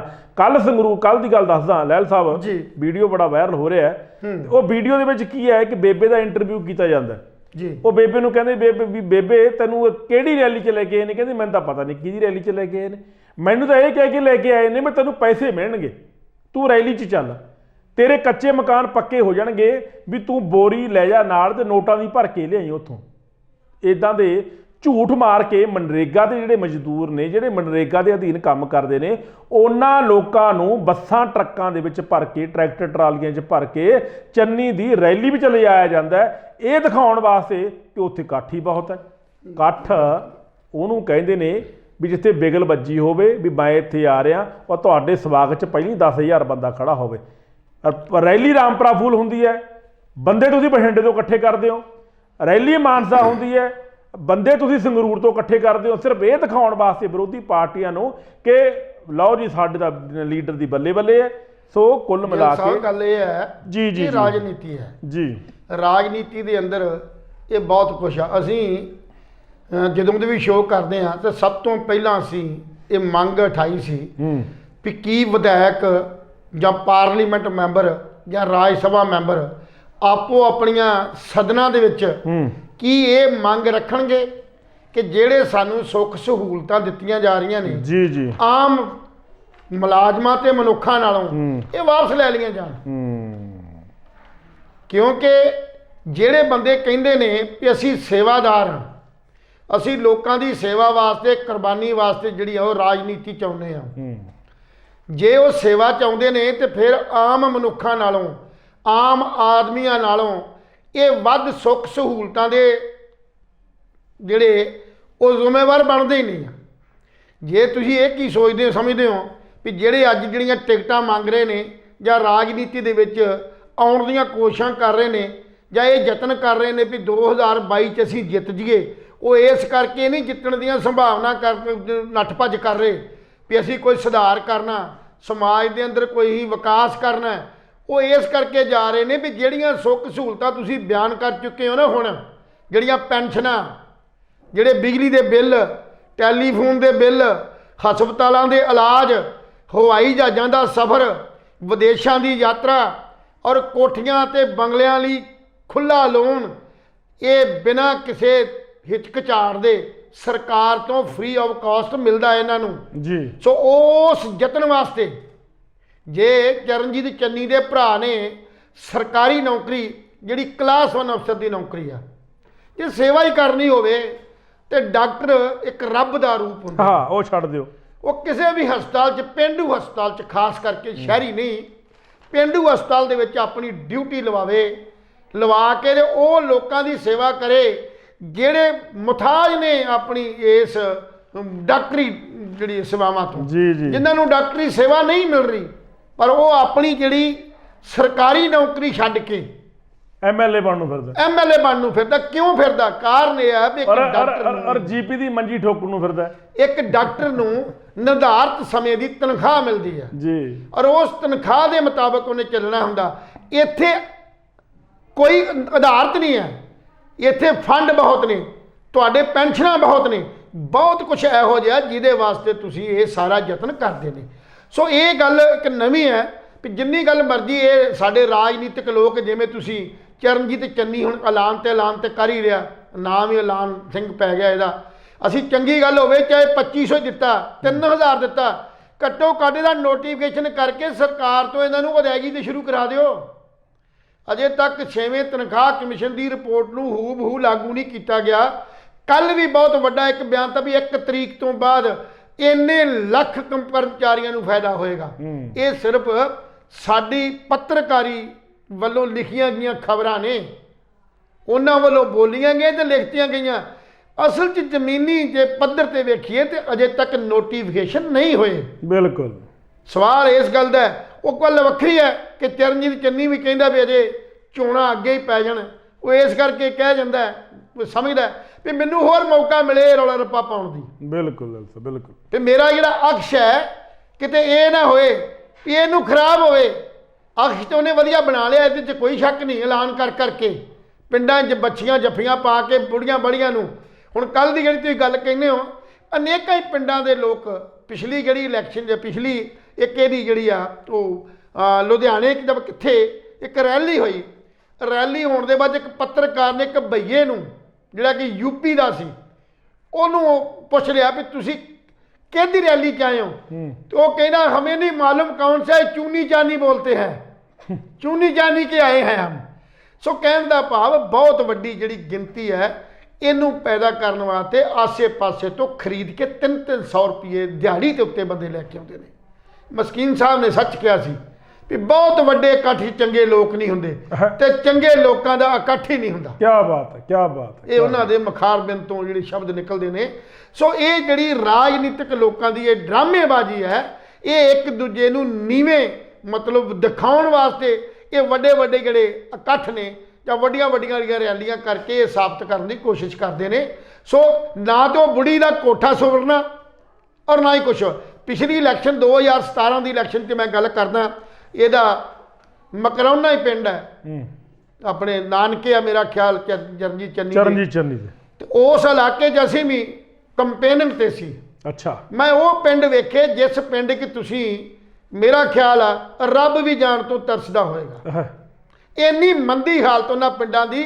ਉਹਨਾਂ ਪਿੰਡਾਂ ਦੇ ਵਿੱਚ ਜਿਹੜੇ ਪਖਾਨੇ ਲੈਟਰਿੰਗਸ ਜਿਹੜੀਆਂ ਸਰਕਾਰ ਨੇ ਬਣਾ ਕੇ ਦਿੱਤੀਆਂ ਸੀ, ਉਹ 2-2 ਫੁੱਟ ਖੱਡੇ ਪੁੱਟ ਕੇ ਤੇ ਉਹ ਬਣਾ ਕੇ ਦਿੱਤੀਆਂ ਜਿਹਦਾ ਪਾਣੀ ਬਾਹਰ ਨਿਕਲ ਰਿਹਾ ਸੀ। ਮੈਂ ਉਸ ਵੇਲੇ ਵੀ ਇਸ ਚੈਨਲ ਤੋਂ ਉੱਥੋਂ ਦੀ ਰਿਪੋਰਟ ਜਿਹੜੀ ਪ੍ਰਕਾਸ਼ਿਤ ਕੀਤੀ ਸੀ, ਲਾਈਵ ਪ੍ਰਕਾਸ਼ ਕੀਤੀ ਸੀ ਆਪਣੇ ਇਸ PTC ਚੈਨਲ ਤੋਂ ਵੀ, ਔਰ ਇੱਕ ਚੈਨਲ ਹੋਰ ਹੈ ਉਹਨਾਂ ਨੂੰ ਬੁਲਾ ਕੇ ਮੈਂ ਉਹ ਸਾਰਾ ਕੁਝ ਦਿਖਾਇਆ ਸੀ ਵੀ ਆਹ ਦੇਖ ਲਓ। ਅੱਜ ਤੱਕ ਵੀ ਉਹਨਾਂ ਪਿੰਡਾਂ 'ਚ ਇੱਕ MLA ਹੋਣ ਦੇ ਨਾਤੇ, ਇੱਕ ਮੰਤਰੀ ਹੋਣ ਦੇ ਨਾਤੇ ਵੀ ਅਜੇ ਵੀ ਪਿੰਡਾਂ ਦੀਆਂ ਛੱਤਾਂ ਜਿਹੜੀਆਂ ਡਿੱਗੀਆਂ ਹੋਈਆਂ ਨੇ। ਅਜੇ ਵੀ ਲੋਕ ਉਹਨਾਂ ਛੱਤਾਂ ਵਾਸਤੇ ਆਰਥਿਕ ਮਦਦ ਦੀ ਲੋੜ ਮੰਗਦੇ ਨੇ।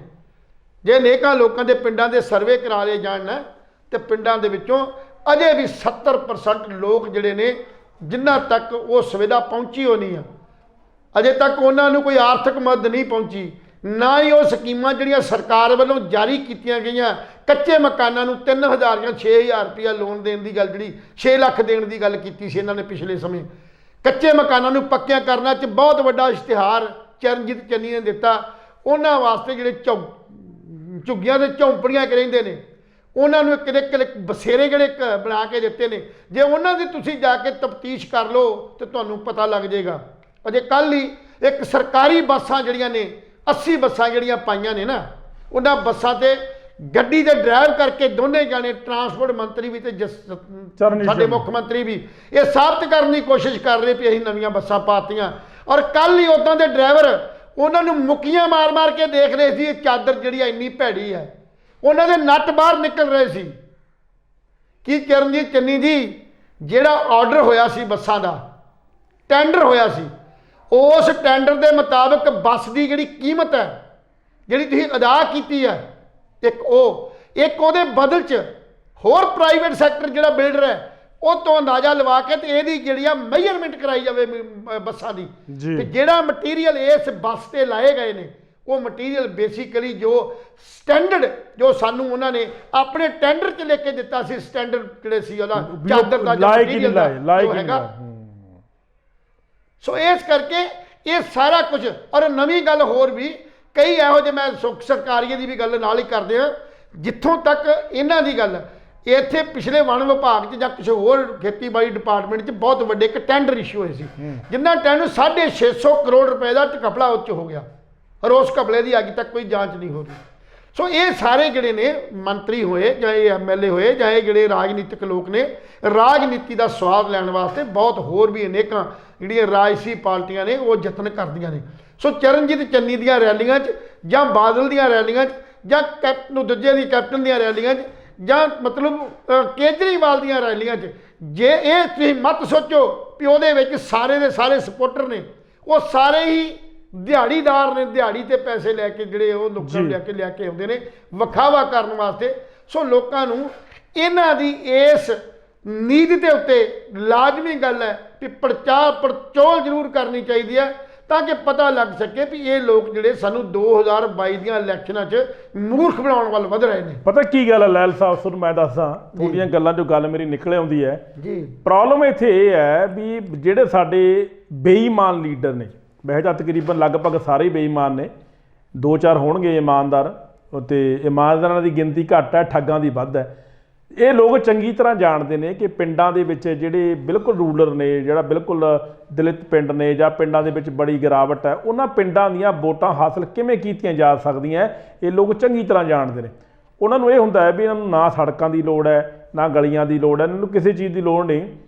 ਇਹਨਾਂ ਨੂੰ ਜਿਹੜੇ ਤਾਂ ਦਾਰੂ ਮਾਸਟਰ ਨੇ ਉਹਨਾਂ ਨੂੰ ਦਾਰੂ ਦੀ ਲੋੜ ਹੈ, ਜਿਹੜੇ ਫੀਮ ਖਾਂਦੇ ਨੇ ਉਹਨਾਂ ਨੂੰ ਫੀਮ ਦੀ ਲੋੜ ਹੈ, ਜਿਹੜੇ ਭੁੱਕੀ ਖਾਂਦੇ ਨੇ ਉਹਨਾਂ ਨੂੰ ਭੁੱਕੀ ਦੀ ਲੋੜ ਹੈ, ਜਿਹੜੇ ਵਿਚਾਰੇ ਘਰ ਦੇ ਵਿੱਚ ਰਹਿੰਦੇ ਨੇ, ਬੁੜੀਆਂ ਰਹਿੰਦੇ, ਬਜ਼ੁਰਗ ਰਹਿੰਦੇ, ਉਹਨਾਂ ਨੂੰ ਐਂ ਕਰੋ ਵੀ ਕੁਆਂਟਲ ਕਣਕ ਦੇ ਦਿਓ। ਇਲੈਕਸ਼ਨਾਂ ਦੇ ਦਿਨਾਂ ਦੇ ਵਿੱਚ ਜਦੋਂ ਉਮੀਦਵਾਰ ਦਾ ਐਲਾਨ ਹੋ ਜਾਂਦਾ ਹੈ, ਮੈਂ ਲੋਕਾਂ ਦੇ ਘਰਾਂ ਦੇ ਵਿੱਚ ਆਪ ਮੈਂ ਕਣਕ ਜਾਂਦੀ ਵੇਖੀ ਹੈ, ਮੈਂ ਆਪ ਲੋਕਾਂ ਦੇ ਘਰਾਂ ਦੇ ਵਿੱਚ ਦਾਰੂ ਦੀਆਂ ਬੋਤਲਾਂ ਜਾਂਦੀਆਂ ਵੇਖੀਆਂ, ਮੈਂ ਆਪ ਲੋਕਾਂ ਦੇ ਘਰਾਂ ਦੇ ਵਿੱਚ ਭੁੱਕੀ ਫੀਮ ਡੋਡੇ ਜਾਂਦੇ ਵੇਖੇ ਨੇ।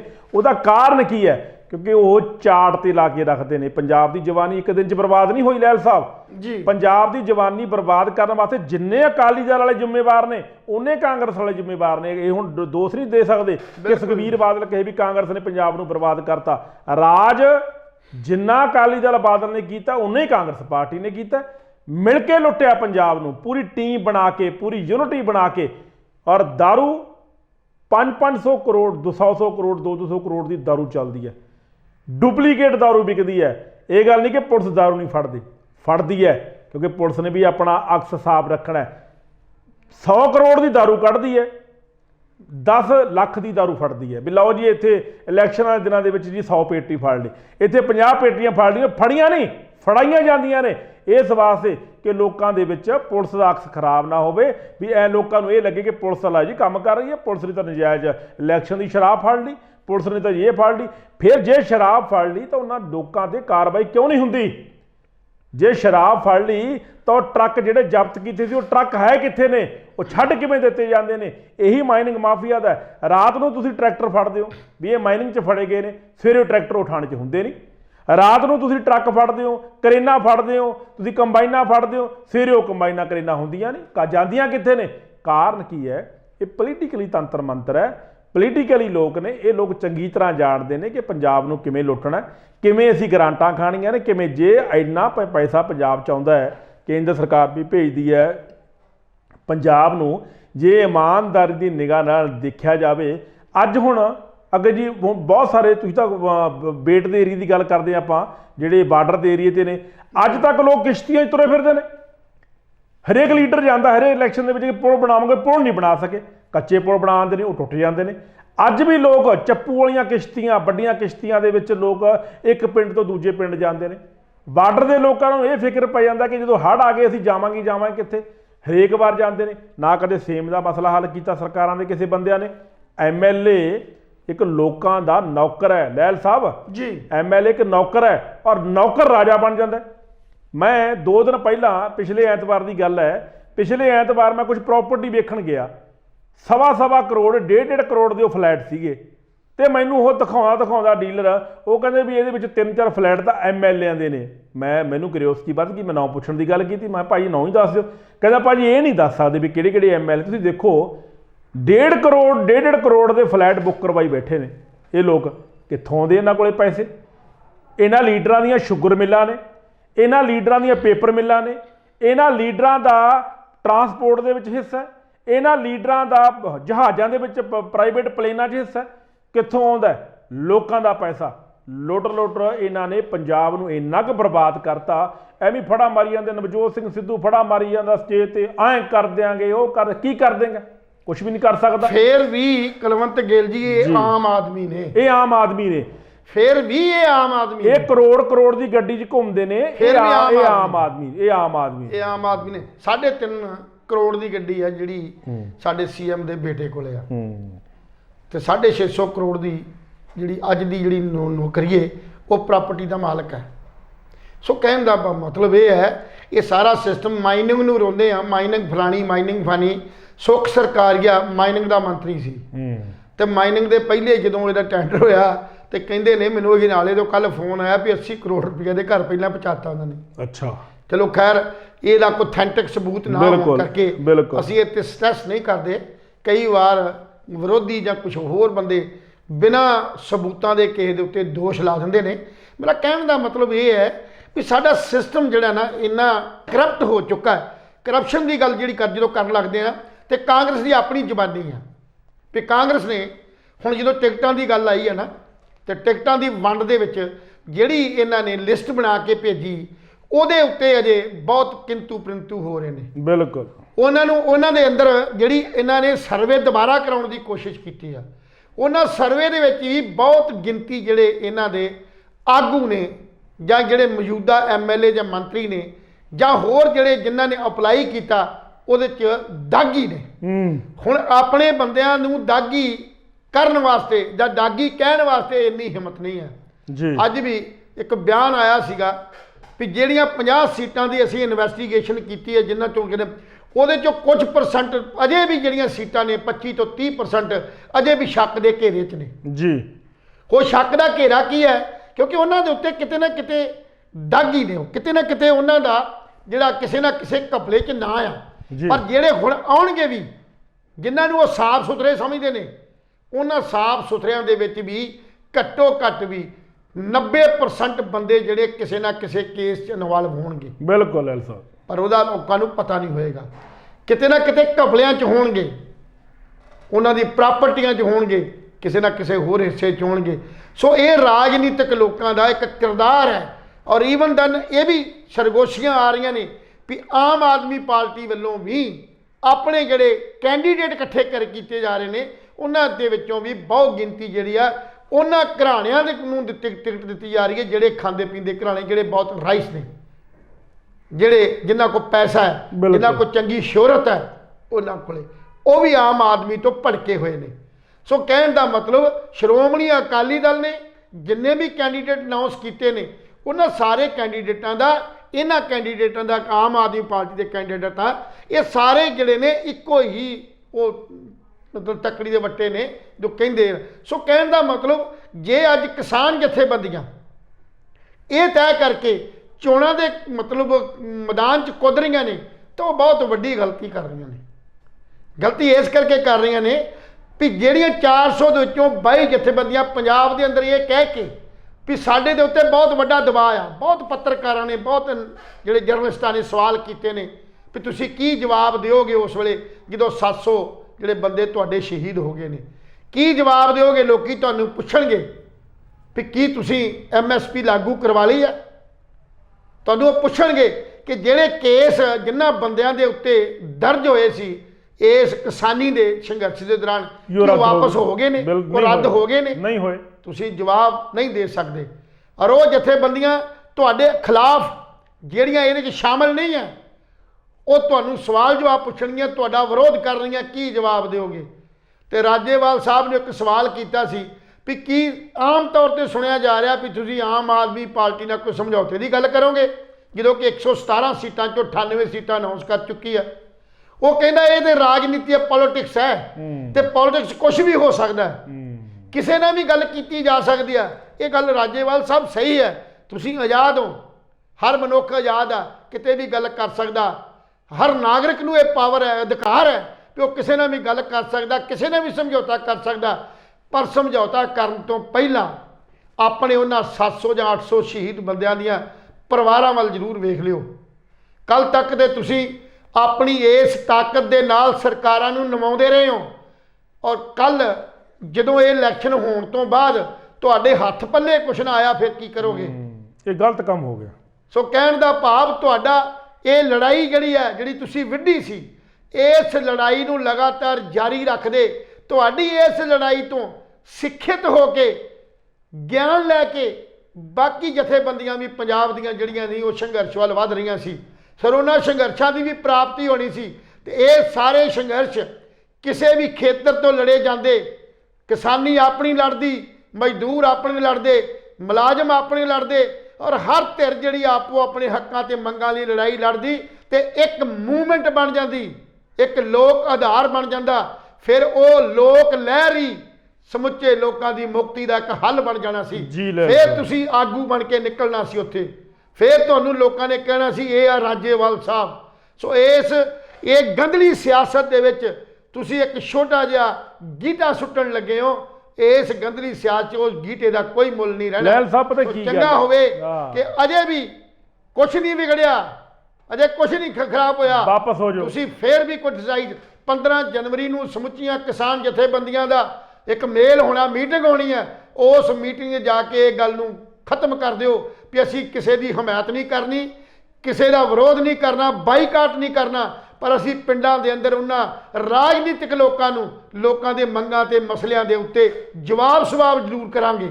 ਜੀ ਲੈਲ ਸਾਹਿਬ ਪਤਾ ਕੀ ਗੱਲ ਹੁੰਦੀ ਹੈ, ਜਿਹੜੇ ਸਾਡੇ ਜਿਵੇਂ ਰਾਜੇਵਾਲ ਸਾਹਿਬ ਨੇ ਹਨਾ ਜੀ, ਕੀ ਇਹ ਦੇਖੋ ਪੰਜਾਬ ਦਾ ਐਡਾ ਵੱਡਾ ਲੀਡਰ ਹੈ, ਕਿਸਾਨ ਆਗੂ ਹੈ, ਐਡੇ ਵੱਡੇ ਸੰਘਰਸ਼ ਦੇ ਵਿੱਚ ਜਿੱਤ ਪ੍ਰਾਪਤ ਕਰਕੇ ਹੈ, ਕੀ ਇਹ ਕਿਸਾਨਾਂ 'ਚ ਰਹਿ ਕੇ ਸਮਾਜ ਸੇਵਾ ਨਹੀਂ ਸੀ ਕਰ ਸਕਦਾ ਸੀ? ਕੀ ਇਹ ਪਿੰਡਾਂ ਦਾ ਵਿਕਾਸ ਨਹੀਂ ਸੀ ਕਰ ਸਕਦਾ, ਕਰਵਾ ਸਕਦਾ ਸੀ? ਕਿਉਂਕਿ ਜਦੋਂ ਨਰਿੰਦਰ ਮੋਦੀ ਸਾਹਿਬ ਨੂੰ ਇਹ ਝੁਕਾ ਸਕਦੇ ਨੇ ਤਾਂ ਪੰਜਾਬ ਸਰਕਾਰ ਨੂੰ ਔਖਾ ਕਰਨਾ ਕਿੰਨਾ ਕੁ ਔਖਾ ਸੀ। ਲੇਕਿਨ ਕਾਰਨ ਕੀ ਹੈ, ਇਹ ਲੋਕ ਬਾਦਸ਼ਾਹੀਆਂ ਦੇ ਭੁੱਖੇ ਹੋ ਗਏ। ਇਹਨਾਂ ਨੂੰ ਇਹ ਲੱਗਣ ਲੱਗ ਗਿਆ ਕਿਸਾਨਾਂ ਨੂੰ, ਜਿਹੜੇ ਕਿਸਾਨ ਜਥੇਬੰਦੀਆਂ ਨੇ, ਵੀ ਲਓ ਜੀ ਅਸੀਂ ਐਡੀ ਵੱਡੀ ਜਿੱਤ ਅਸੀਂ ਜੇ ਮੋਦੀ ਸਿੱਟ ਲਿਆ ਤਾਂ ਫਿਰ ਪੰਜਾਬ ਦੇ ਜਿਹੜੀ ਸਿਆਸਤ ਹੈ ਇਹ ਸਿੱਟਣੀ ਕਿੰਨੀ ਕੁ ਔਖੀ ਹੈ। ਪੰਜਾਬ ਦੀ ਸਿਆਸਤ ਹੋਰ ਹਿਸਾਬ ਦੀ ਹੈ। ਸਿਆਸਤ ਤੁਸੀਂ ਕਿਸਾਨਾਂ ਵਾਸਤੇ ਕੀਤੀ ਸੀ, ਉੱਥੇ ਦਿੱਲੀ ਦੇ ਵਿੱਚ ਤੁਸੀਂ ਕਿਸਾਨਾਂ ਦੇ ਲਈ ਲੜਾਈ ਲੜੀ ਸੀ, ਤਾਂ ਤੁਹਾਡੀ ਜਿੱਤ ਪ੍ਰਾਪਤ ਹੋਈ ਹੈ। ਜੇ ਤੁਸੀਂ ਉੱਥੇ ਸਿਆਸਤ ਕਰਦੇ ਤਾਂ ਤੁਹਾਡੀ ਜਿੱਤ ਨਹੀਂ ਹੋਣੀ ਸੀ। ਰਾਜੇਵਾਲ ਸਾਹਿਬ ਇੱਕ ਗੱਲ ਨੋਟ ਕਰ ਲਓ, ਇੱਕ ਛੋਟੀ ਜਿਹੀ ਗੱਲ ਕਰਕੇ ਤੁਸੀਂ ਤੋਰਿਓ। ਜੀ ਜਿੱਥੋਂ ਤੱਕ ਉਸ ਸੰਘਰਸ਼ ਦੀ ਗੱਲ ਸੀ ਨਾ, ਉਸ ਕਿਸਾਨੀ ਦੇ ਇੱਕ ਨਿਰਧਾਰਤ ਸਾਡੀਆਂ ਮੰਗਾਂ ਸੀ ਜੀ, ਕੁਛ ਇੱਕ ਦੋ ਮੰਗਾਂ, ਬਿਲਕੁਲ ਸਿਰਫ 3 ਖੇਤੀ ਕਾਨੂੰਨ ਤੇ MSP, ਇਹ 2 ਮੰਗਾਂ ਜਿਹੜੀਆਂ ਸਾਡੀਆਂ ਸੀ। ਹਿੰਦੁਸਤਾਨ ਦੇ ਜ਼ਿਲ੍ਹੇ ਪੰਜਾਬ ਦੀ ਸਿਆਸਤ ਆ, ਪੰਜਾਬ ਦੀ ਸਿਆਸਤ ਤੇ ਬਹੁਤ ਵੱਡਾ ਖਲਾਅ ਆ, ਬਿਲਕੁਲ ਬਹੁਤ ਵੱਡੀਆਂ ਮੰਗਾਂ ਨੇ, ਵਿਕਾਸ ਦੀਆਂ ਮੰਗਾਂ ਨੇ, ਸੜਕਾਂ, ਹਸਪਤਾਲ, ਬਹੁਤ ਕੁਝ, ਸਕੂਲ, ਬਹੁਤ ਕੁਝ, ਲੋਕਾਂ ਦਾ ਨਿੱਜੀ ਜਿਹੜਾ ਰਹਿਣ ਸਹਿਣ, ਸਮਾਜ ਦੇ ਅੰਦਰ ਵਿਕਾਸ, ਬੇਰੁਜ਼ਗਾਰੀ, ਇਹਦੇ ਵੱਡਾ ਸਾਡਾ ਸਿਆਸਤ ਦਾ ਬਹੁਤ ਵੱਡਾ ਦਾਇਰਾ। ਇਸ ਸਿਆਸਤ ਨੂੰ ਸਮਝਣ ਲਈ ਅਜੇ ਲੋੜ ਸੀ ਹੋਰ ਯਤਨ ਕਰਨ ਦੀ। ਲਹਿਲ ਸਾਹਿਬ ਬਿਲਕੁਲ ਜੀ, ਤੁਹਾਡੀ ਗੱਲ ਬਿਲਕੁਲ ਸੱਚੀ ਹੈ। ਲਹਿਲ ਸਾਹਿਬ ਪਤਾ ਇੱਕ ਗੱਲ ਮੈਂ ਹੋਰ ਵੀ ਗੱਲ ਕਹਿਣਾ ਹੁੰਦਾ ਜੀ, ਵੀ ਇਲੈਕਸ਼ਨ ਲੜਨ ਵਾਸਤੇ ਪੰਜਾਬ ਦੇ ਇਲੈਕਸ਼ਨ ਦੇ ਘੱਟੋ ਘੱਟ ਵੀ 400-500 ਕਰੋੜ ਰੁਪਈਆ ਲੱਗਦਾ ਜੀ। ਅਕਾਲੀ ਦਲ ਹੋਵੇ ਚਾਹੇ ਕਾਂਗਰਸ ਹੋਵੇ, ਪਹਿਲੀ ਗੱਲ ਤਾਂ ਇਹਨਾਂ ਫੰਡ ਕਿੱਥੋਂ ਲਿਆਉਣਗੇ ਜੀ। ਦੂਜੀ ਗੱਲ ਆ, ਪੰਜਾਬ ਦੇ ਲੋਕ ਇੰਨੇ ਇਮਾਨਦਾਰ ਹੈ ਨਹੀਂ। ਰਾਜੇਵਾਲ ਸਾਹਿਬ, ਲਹਿਲ ਸਾਹਿਬ ਧਿਆਨ ਦਿਓ ਜੀ, ਰਾਜੇਵਾਲ ਇੰਨੇ ਲੋਕ ਇਮਾਨਦਾਰ ਹੈ ਨਹੀਂ ਕਿ ਤੁਹਾਡੇ ਕਹਿਣ ਤੇ ਵੋਟ ਪਾ ਦੇਣਗੇ। ਇਹ ਲੋਕ ਝਾੜ ਤੇ ਲੱਗੇ ਹੋਏ ਨੇ, ਇਹ ਲੋਕ ਦਾਰੂ ਤੇ ਲੱਗੇ ਹੋਏ ਨੇ, ਇਹ ਲੋਕ ਬਹੁਤ ਸਾਰੇ ਘੱਟ ਲੋਕ ਨੇ। 60-40 ਦੀ ਰੇਸ਼ੂ ਆ। 60 ਜਿਹੜੇ ਨੇ ਲੋਕਾਂ ਦੇ ਕਹਿਣ ਤੇ ਵੋਟ ਪਾਉਂਦੇ ਨੇ, 40% ਇਹੋ ਜਿਹੇ ਨੇ ਜਿਹੜੇ ਸਿਰਫ ਨਸ਼ੇ ਕਰਕੇ ਵੋਟ ਪਾਉਂਦੇ ਨੇ ਵੀ ਲੈ ਸਾਡਾ ਲੀਡਰ ਹੈ ਜਾਂ ਇਹਨੇ ਸਾਨੂੰ ਖਾਣ ਨੂੰ ਦਿੱਤਾ। ਕਈ ਇਹੋ ਜਿਹੇ ਵੀ ਹੁੰਦੇ ਨੇ ਦਾਰੂ ਕਿਸੇ ਦੀ ਪੀ ਜਾਂਦੇ ਨੇ, ਵੋਟਾਂ ਕਿਸੇ ਹੋਰ ਨੂੰ ਪਾਈ ਜਾਂਦੇ ਨੇ। ਸੋ ਕੁੱਲ ਮਿਲਾ ਕੇ ਇਲੈਕਸ਼ਨ ਸਿਰ ਤੇ ਨੇ, ਕੀ ਪਤਾ ਕਿਹਦੀ ਸਰਕਾਰ ਬਣਨੀ ਹੈ ਕਿਹਦੀ ਨਹੀਂ ਬਣਨੀ। ਲੇਕਿਨ ਕਿਸਾਨ ਜਥੇਬੰਦੀਆਂ ਨੂੰ ਸਾਡੀ ਇਹ ਸੁਜੈਸ਼ਨ ਹੈ ਵੀ ਜੇ ਤੁਸੀਂ ਕਿਸਾਨ ਬਣ ਕੇ ਰਹਿੰਦੇ ਤਾਂ ਤੁਸੀਂ ਬਹੁਤ ਕੁਝ ਕਰ ਸਕਦੇ ਸੀ। ਤੁਸੀਂ ਪਰਲੋ ਲਿਆ ਸਕਦੇ ਸੀ ਪੰਜਾਬ 'ਚ ਪਰਲੋ, ਪਰ ਜੇ ਤੁਸੀਂ ਉਸ ਗੰਦ ਵਿੱਚ ਪ੍ਰਵੇਸ਼ ਕਰ ਗਏ ਤਾਂ ਮੇਰੇ ਖਿਆਲ ਦੇ ਵਿੱਚ ਲੋਕਾਂ ਦੇ ਵਿੱਚ ਜਿਹੜੀ ਤੁਹਾਡੀ ਇੱਜ਼ਤ ਹੈ ਉਹ ਮੇਰੇ ਖਿਆਲ 'ਚ ਕੋਈ ਬਹੁਤੀ ਵਧੀਆ ਨਹੀਂ ਰਹਿਣੀ। ਔਰ ਤੁਸੀਂ ਹੋ ਸਕਦਾ ਤੁਹਾਨੂੰ ਵੋਟਾਂ ਹੀ ਨਾ ਪੈਣ, ਹੋ ਸਕਦਾ ਤੁਸੀਂ ਹਾਰ ਜਾਓ, ਇਹ ਵੀ ਹੋ ਸਕਦਾ ਕਿ ਤੁਸੀਂ ਸਰਕਾਰ ਬਣਾ ਜਾਓ। ਲੇਕਿਨ ਚੱਕਰ ਇਹ ਹੈ ਮੈਂ ਲਹਿਲ ਸਾਹਿਬ ਨੇ ਗੱਲ ਕਹੀ ਹੈ ਕਿ ਬੜੇ ਇਸ਼ੂ ਨੇ ਪੰਜਾਬ ਦੇ। ਇਹ ਸਿਰਫ 1-2 ਇਸ਼ੂ ਨਹੀਂ ਹੈਗੇ ਵੀ 3 ਕਾਲੇ ਕਾਨੂੰਨ ਵਾਪਸ ਲੈ ਲਏ ਜਾਂ ਪਰਚੇ ਦਰਜ 3000 ਕਰੋੜ ਦਾ ਕਰਜ਼ਾ ਜੀ ਸਾਡੇ ਪੰਜਾਬ ਦੇ ਸਿਰ ਦੇ ਉੱਤੇ ਆ, ਉਹ ਲੈਣੇ ਨਹੀਂ। ਉਸ ਕਰਜ਼ੇ ਨੂੰ ਲਾਉਣ ਲਈ ਬਹੁਤ ਵੱਡੇ ਯਤਨ ਕਰਨੇ ਪੈਣੇ ਨੇ। ਸੋ ਕਹਿਣ ਦਾ ਭਾਵ ਸਿੱਧਾ ਇਹ ਹੈ ਵੀ ਸਮੁੱਚੇ ਜਿਹੜੀ ਸਾਡੇ ਪੰਜਾਬ ਦੀ ਜਿਹੜੀ ਜ਼ਮੀਨੀ ਜਿਹੜੀ ਪੋਜੀਸ਼ਨ ਹੈ ਉਹ ਬਹੁਤ ਮਾੜੀ ਹੈ। ਸੋ ਇਹਨੂੰ ਸੁਧਾਰਨ ਵਾਸਤੇ ਸਾਡੀਆਂ ਕਿਸਾਨ ਜਥੇਬੰਦੀਆਂ ਔਰ ਸਾਡੇ ਜਿਹੜੇ ਅਗਾਂਹ ਵਧੂ ਆਗੂ ਨੇ ਉਹ ਸਾਨੂੰ ਸੁਜੈਸਟ ਕਰ ਸਕਦੇ ਨੇ, ਸਾਨੂੰ ਮਤਲਬ ਤਿਆਰ ਕਰ ਸਕਦੇ ਨੇ, ਸਾਨੂੰ ਜਾਗਰੂਕ ਕਰ ਸਕਦੇ ਨੇ। ਤਾਂ ਹੀ ਸਰਕਾਰਾਂ ਜਿਹੜੀਆਂ ਨੇ ਉਹ ਸਾਡੇ ਕੰਮ ਕਰਨਗੀਆਂ ਜੇ ਅਸੀਂ ਜਾਗਰੂਕ ਹੋਵਾਂਗੇ। ਤੇ ਉਹ ਸਾਡੀਆਂ ਸਿਰ ਤੇ ਜ਼ਿੰਮੇਵਾਰੀ ਬਹੁਤ ਵੱਡੀ ਹੈਗੀ ਹੈ। ਸੋ ਕਿਸਾਨ ਜਥੇਬੰਦੀਆਂ ਨੇ ਜਿਹੜਾ ਇਹ ਸੰਘਰਸ਼ ਜਿੱਤ ਕੇ ਲੋਕਾਂ ਕੇ ਇੱਕ ਨਵੀਂ ਪਿਰਤ ਪਾਈ, ਇੱਕ ਇਤਿਹਾਸ ਸਿਰਜਿਆ, ਉਸ ਇਤਿਹਾਸ ਤੋਂ ਬਹੁਤ ਕੁਝ ਸਿੱਖਿਆ ਜਾ ਸਕਦਾ ਹੈ। ਸੋ ਕਹਿਣ ਦਾ ਭਾਵ ਇਹ ਹੈ ਵੀ ਇਹ ਰਾਜਨੀਤਿਕ ਲੋਕਾਂ ਦਾ ਤੇ ਕਿਰਦਾਰ ਇੱਦਾਂ ਦਾ ਅਸੀਂ ਮੰਗ ਕਰੀਏ ਕਿ ਜਿਹੜੀਆਂ ਵੀ ਸਾਡੀਆਂ ਆਉਣ ਵਾਲੀਆਂ ਮਤਲਬ ਜਿਹੜੀ ਵਜ਼ਾਰਤ ਬਣੇਗੀ ਉਹ ਵਜ਼ਾਰਤ ਵੱਲੋਂ ਇਹ ਸਭ ਤੋਂ ਪਹਿਲਾਂ ਸਾਡਾ ਕਾਨੂੰਨੀ ਜਿਹੜਾ ਦਸਤਾਵੇਜ਼ ਹੈ, ਇਹ ਤੁਸੀਂ ਵੀ ਗੱਲ ਕਹੀ ਸੀ ਵੀ ਅਸੀਂ ਇਹਨੂੰ ਜਿਹੜਾ ਕਾਨੂੰਨੀ ਦਸਤਾਵੇਜ਼ ਦੇ ਤੌਰ ਤੇ ਆਪਣੇ ਮੈਨੀਫੈਸਟੋ ਨੂੰ ਜਾਰੀ ਕਰਾਂਗੇ। ਤੁਸੀਂ ਕਰ ਲਓਗੇ ਪਰ ਬਾਕੀਆਂ ਤੋਂ ਕਰਾਉਣ ਲਈ ਸਾਨੂੰ ਹਿੰਮਤ ਕਰਨੀ ਪਏਗੀ ਜੀ। ਸੋ ਇਹ ਅਕਾਲੀ ਦਲ ਹੋਇਆ, ਕਾਂਗਰਸ ਹੋਈ, ਇਹਨਾਂ ਸਾਰਿਆਂ ਦਾ ਤੁਸੀਂ ਰਾਜ ਵੇਖ ਚੁੱਕੇ ਹੋ, ਇਹ ਸਾਰਾ ਕੁਝ ਦੇਖ ਚੁੱਕੇ ਹੋ। ਇਹ ਸਿਰਫ ਇਹ ਨਹੀਂ ਹੈ ਵੀ ਅਸੀਂ ਇੱਕ ਮਾਡਲ ਜਾਂ ਨਵਜੋਤ ਸਿੰਘ ਸਿੱਧੂ ਦੀ ਗੱਲ ਕਰ ਲੈਂਦੇ ਕਿ ਨਵਜੋਤ ਸਿੰਘ ਸਿੱਧੂ ਦੀਆਂ ਗੱਲਾਂ ਜਿਹੜੀਆਂ ਨੇ ਹੋਰ ਨੇ, ਪਰ ਉਹ ਅਸਲ 'ਚ ਜ਼ਮੀਨੀ ਨਾਲ ਜਿਹੜੀਆਂ ਮਤਲਬ ਸਾਡੀ ਪੱਧਰ ਨਾਲ ਉਹ ਵਾਰਾਂ ਜਿਹੜੀਆਂ ਮੇਲ ਨਹੀਂ ਖਾਂਦੀਆਂ। ਉਹ ਕਹਿੰਦੇ ਕੁਛ ਨੇ ਤੇ ਕਰਦੇ ਕੁਛ ਨੇ ਜੀ। ਸੋ ਕਹਿਣ ਦਾ ਭਾਵ ਜੋ ਕੁਛ ਕਹਿੰਦੇ ਹੋ, ਹੁਣ ਲੜਾਈ ਜਿਹੜੀ ਆ ਕਾਂਗਰਸ ਦੇ ਅੰਦਰ ਤੇ ਸਿਰਫ ਸੀਐਮ ਦੇ ਚਿਹਰੇ ਤੇ ਰਹਿ ਗਈ ਹੈ।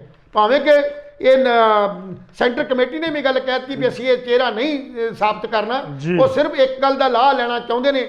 ਉਹ ਸਿਰਫ ਚਾਹੁੰਦੇ ਨੇ ਵੀ ਇੱਕ ਦਲਿਤ ਔਰ ਇੱਕ ਹਿੰਦੂ, ਇੱਕ ਸਿੱਖ ਜਿਹੜਾ ਮਤਲਬ ਜਿਹੜਾ ਆਗੂ ਹੈ, ਉਹਨੂੰ ਤਿੰਨਾਂ ਨੂੰ ਆਧਾਰ ਬਣਾ ਕੇ ਪੰਜਾਬ ਦੇ ਵਿੱਚ ਜਿਹੜੀਆਂ ਇਲੈਕਸ਼ਨਾਂ ਜਿਹੜੀਆਂ ਲੜੀਆਂ ਜਾਣਗੀਆਂ ਔਰ ਇਹਦਾ ਬੈਨੀਫਿਟ ਲੈਣਾ ਚਾਹੁੰਦੇ ਨੇ। ਸੋ ਇਸ ਕਰਕੇ ਨਾ ਤਾਂ ਉਹ ਕਿਸੇ ਨੂੰ ਚਿਹਰਾ ਬਣਾਉਣਗੇ, ਪਰ ਅੰਦਰ ਖਾਤੇ ਜਿਹੜੀ ਇਹ ਗੱਲ ਸਾਬਤ ਹੈ ਵੀ ਨਵਜੋਤ ਸਿੰਘ ਸਿੱਧੂ ਦੇ ਅੰਦਰ ਇੱਕ ਇਹ ਕਨਸੈਪਟ ਜ਼ਰੂਰ ਹੈ, ਇੱਕ ਇਹ ਭਰਮ ਜ਼ਰੂਰ ਹੈ ਵੀ ਮੈਂ ਆਉਣ ਵਾਲਾ ਜਿਹੜਾ ਮੁੱਖ ਮੰਤਰੀ ਹੋਣਾ ਚਾਹੁੰਦਾ। ਸੋ ਇਹ ਗੱਲ ਕਿੱਥੋਂ ਤੱਕ ਜਾਇਜ਼ ਹੈ, ਕੀ ਲੋਕਾਂ ਨੂੰ ਪਸੰਦ ਹੈ ਜਾਂ ਨਹੀਂ ਪਸੰਦ, ਇਹ ਆਉਣ ਵਾਲੇ ਸਮੇਂ 'ਚ ਦੱਸਿਆ ਜਾਏਗਾ। ਔਰ ਆਉਣ ਵਾਲੀ 5 ਤਰੀਕ ਤੋਂ ਪਹਿਲਾਂ ਪਤਾ ਨਹੀਂ ਕਿੱਦੇ ਕਿ ਡਿੱਗ ਵਿਦੇ ਹੋਰ ਜਿਹੜੇ ਬੰਦੇ ਨੇ ਉਹ ਹੋਰ ਡਿੱਗਣ ਦੀਆਂ ਕੋਸ਼ਿਸ਼ਾਂ ਕਰ ਰਹੇ ਨੇ। ਕੁਝ ਟਿਕਟਾਂ ਨਾ ਮਿਲਣ ਕਰਕੇ, ਕੁਝ ਵੈਸੇ ਨਾਰਾਜ਼ਗੀ ਕਰਕੇ, ਕੁਝ ਈਡੀ ਦੀ ਜਿਹੜੀ ਆਮ ਤੌਰ ਤੇ ਪੰਜਾਬ ਦੀ ਚਰਚਾ ਚੱਲ ਰਹੀ ਹੈ ਕਿ ਜਿਹੜੀ ਸਾਡੀ ਈਡੀ ਹੈ ਉਹਦੇ ਵੱਲੋਂ ਬਹੁਤ ਵੱਡੇ ਦਬਾਅ ਹੇਠ ਲੋਕੀ ਜਿਹੜੇ, ਕਿਉਂਕਿ ਇਹਨਾਂ ਨੇ ਜ਼ੁਰਮ ਕੀਤੇ ਹੋਏ ਨੇ ਜੀ ਲੈਲ ਸਾਹਿਬ, ਇਹਨਾਂ ਨੇ ਕਪਲੇ ਕੀਤੇ ਹੋਏ ਨੇ। ਇਹ ਮੈਂ ਕਹਿੰਦਾ ਈਡੀ ਨੂੰ ਹੁਣ ਕੀ ਇਹਨਾਂ ਨੂੰ ਮੁੜ ਤੋਂ ਹੀ ਇਸ ਗੱਲ ਦੀ ਅੱਖ ਰੱਖਣੀ ਚਾਹੀਦੀ, ਬਾਜ ਅੱਖ, ਵੀ ਇਹ ਲੋਕ ਜਿਹੜੇ ਕਪਲਾ ਨਾ ਕਰ ਸਕਦੇ। ਹੁਣ ਸਾਡੀ ਸੱਚ ਦੀ ਕਮਾਈ, ਸਾਡੇ ਟੈਕਸਾਂ ਦੀ ਕਮਾਈ ਜਿਹੜੀ ਹੈ, ਜਿਹੜੀ ਅਸੀਂ ਟੈਕਸ ਭਰਦੇ ਹਾਂ, ਸਾਡੇ ਟੈਕਸ ਜਿਹੜੇ ਆ ਉਹ ਸਹੀ ਅਰਥਾਂ 'ਚ ਪੰਜਾਬ ਦੇ ਵਿਕਾਸ ਲਈ, ਹਿੰਦੁਸਤਾਨ ਦੇ ਵਿਕਾਸ ਲਈ ਲੱਗਣ। ਪਰ ਇਹ ਜਿਹੜੇ ਲੋਕ ਨੇ ਇਹਨਾਂ ਨੇ ਇਸ ਢੰਗ ਨਾਲ ਹਿੰਦੁਸਤਾਨ ਨੂੰ ਨੋਚ ਕੇ ਖਾ ਲਿਆ, ਨੋਚ ਕੇ ਲੈ ਲਿਆ। ਇਹ ਸਾਰੀਆਂ ਸੁੱਖ ਸਹੂਲਤਾਂ ਅਗਰ ਤੁਸੀਂ ਬੰਦ ਕਰ ਦਿੰਦੇ ਹੋ ਤੇ ਬਹੁਤ ਘੱਟ ਲੋਕ ਜਿਹੜੇ ਨੇ ਆਪਣੇ ਆਪ ਨੂੰ ਸਮਰਪਿਤ ਕਰਨਗੇ। ਜੀ ਲੈਲ ਸਾਹਿਬ, ਸ਼ੁਕਰੀਆ ਲੈਲ ਸਾਹਿਬ, ਸਮਾਂ ਕਾਫੀ ਲੈ ਗਏ। ਤਾਜ਼ਾ ਅਪਡੇਟਸ ਮੈਂ ਤੁਹਾਨੂੰ ਇੱਕ ਦੋ ਸਾਂਝੇ ਕਰਦੇ ਹਾਂ। ਲੁਧਿਆਣਾ ਧਮਾਕਾ ਜਿਹੜਾ ਹੋਇਆ ਸੀ, ਉਹਦਾ ਜਿਹੜਾ ਸ਼ੱਕੀ ਸੀ ਜਸਵਿੰਦਰ ਸਿੰਘ ਮੁਲਤਾਨੀ, ਉਹਨੂੰ ਪੁੱਛਗਿੱਛ ਲਈ NIA ਦੀ ਟੀਮ ਜਿਹੜੀ ਹੈ ਉਹ ਜਰਮਨੀ ਜਾਵੇਗੀ। ਇਹ ਅੱਜ ਦੀ ਅਪਡੇਟ ਹੈ। ਮੁੰਬਈ ਦੇ ਵਿੱਚ 3761 ਕਰੋਨਾ ਦੇ ਕੇਸ ਆ ਚੁੱਕੇ ਨੇ, ਓਮੀਕਰੋਨ ਦੇ ਕੇਸ ਆ ਚੁੱਕੇ ਨੇ। ਔਰ ਲੁਧਿਆਣਾ ਦੇ ਵਿੱਚ ਕਰੋਨਾ ਦਾ ਵੱਡਾ ਉਛਾਲ, ਜਿੱਥੇ 4 ਵਿਦੇਸ਼ੀ ਯਾਤਰੀਆਂ ਸਣੇ, 21 ਜਾਣੇ ਪੋਜ਼ਿਟਿਵ ਜਿਹੜੇ ਨੇ ਉੱਥੇ ਆ ਚੁੱਕੇ ਨੇ। ਔਰ ਕਾਂਗਰਸ ਹਾਈ ਕਮਾਂਡ ਨੇ ਪੰਜਾਬ ਦੇ 53 ਉਮੀਦਵਾਰਾਂ ਦਾ ਜਿਹੜਾ ਹੈਗਾ ਐਲਾਨ ਨਹੀਂ ਕੀਤਾ, ਲੇਕਿਨ ਲਿਸਟ ਬਣ ਗਈ ਹੈ, ਕਿਸੇ ਵੇਲੇ ਵੀ ਜਾਰੀ ਜਿਹੜੀ ਹੈ ਨਵੇਂ ਸਾਲ ਦੇ ਵਿੱਚ ਹੋ ਸਕਦੀ ਹੈ। ਕੱਲ੍ਹ ਅਸੀਂ ਨਵੇਂ ਸਾਲ ਦੀ ਆਮਦ 'ਤੇ ਸਾਡਾ ਖਾਸ ਪ੍ਰੋਗਰਾਮ ਲੈ ਕੇ ਆਵਾਂਗੇ ਔਰ ਨਵੇਂ ਸਾਲ 'ਤੇ ਆਪਾਂ ਚਰਚਾ ਕਰਾਂਗੇ ਕਿ ਨਵੇਂ ਸਾਲ ਦੀਆਂ ਕੀ ਪਲੈਨਿੰਗ ਨੇ, ਕੀ ਸਕੀਮਾਂ ਨੇ, ਨਵੇਂ ਸਾਲ ਦੇ ਵਿੱਚ ਕੀ ਹੋਣਾ। ਕੱਲ੍ਹ ਆਪਾਂ ਨਵੇਂ ਸਾਲ ਦੇ ਵਿੱਚ ਫਿਰ ਹੁਣ ਚਰਚਾ ਵਿੱਚ ਚਰਚਾ ਕਰਾਂਗੇ। ਤਦ ਤੱਕ ਲਈ ਤੁਹਾਨੂੰ ਦੋਨਾਂ ਨੂੰ ਇਜਾਜ਼ਤ ਦਿਓ। ਰੱਬ ਰਾਖਾ।